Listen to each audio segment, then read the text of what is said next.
Um,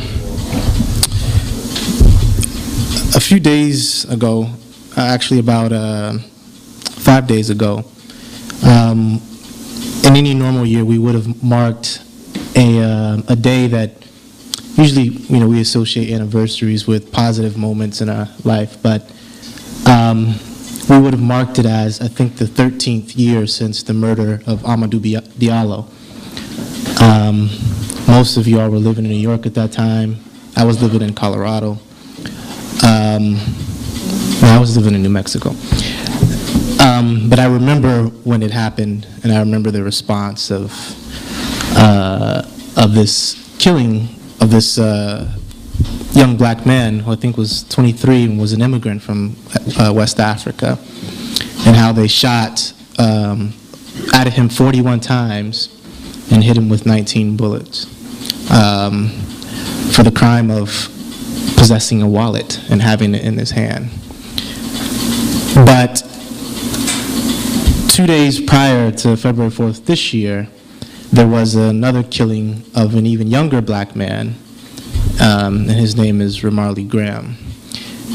He was 18 years old, and there was this, I don't know if it's still on, there was this ugly little television show that was on MTV called Sweet 16, and it was these extravagant birthday parties for these 16-year-old, for lack of a better word, brats. They had rich families, and they got everything given to them. They had no consciousness whatsoever, and the world was their oyster, and just how they treated everyone around them, their peers and people that they thought were beneath them, was just disgusting.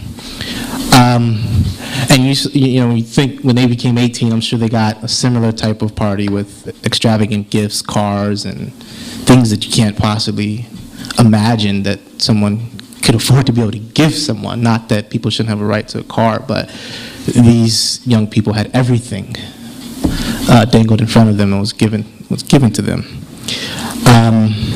But this young person is not alive anymore.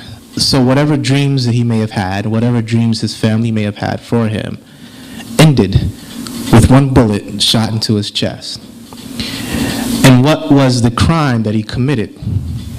Supposedly, what they're saying is that he had dumped some weed in the toilet.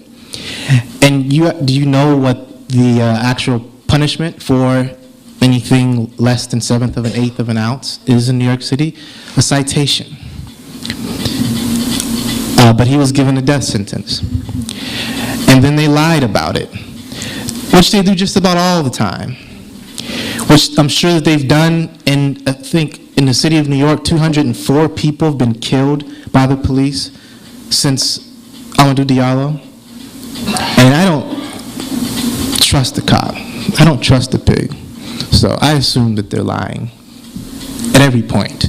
And even when the gun is found, I assume that it was something that they planted on a person. But they said that they chased him, and they weren't, obviously they didn't look up, because if they had looked up, they would have seen that there was a video camera out in front of the residence taping them. And when it was showed, the landlord of the place, who actually had a gun put in her face and had her apartment searched without a warrant, after they shot this man, I think they shot twice, I think they hit him once, she released that and showed that he calmly walked up the steps and into his apartment. And some cops came running out of the scene and tried to kick in the door. If it hadn't been for the fact that he was killed, it would have been comical watching him struggle with this door. And then they went around the back, got somebody to open the door, and they came and opened the front door, allowed him in. They kicked down the door of Ramarley's grandmother and went into the bathroom, or they went towards the bathroom and shot him. Initially, they said that they had a struggle with him, and then they had to backtrack.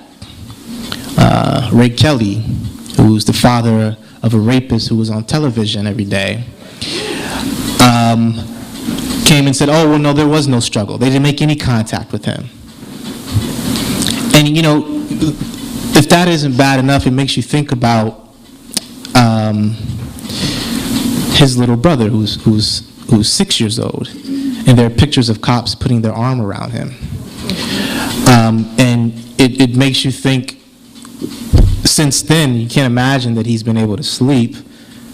And what, must be going through his mind, and him replaying those events over and over. I don't know if he actually saw the events unfold, but he no doubt heard everything that happened. And I'm sure those sounds, that pop, pop, keeps him up at night. And if he was able to see his brother in that state, is probably something no doubt something he'll live with for the rest of his life. And who knows what kind of effect that will have on him. And just sort of imagine what would happen in the neighborhood of these people who get these cars on their Sweet 16. You're not going to have cops bursting down their doors.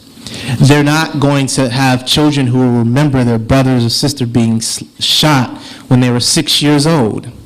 They will be treated with every kind of courtesy and respect, unless they're black. And you can ask Skip Gates about that, because he was probably one of those persons who would have said, oh, all cops aren't bad, there's just a couple bad apples. And he's distinguished, and he's taught at Ivy League schools, some of the most prestigious universities in this world, in this country. But when they came into contact with him, they didn't see him as a distinguished professor. They treated him like any old black dude out on the streets.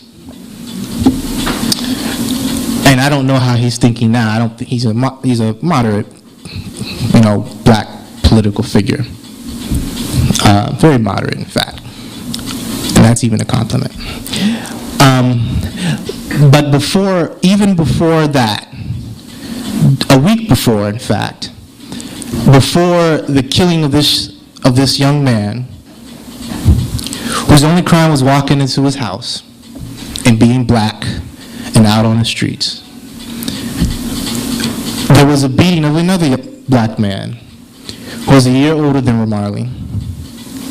And since that beating, they have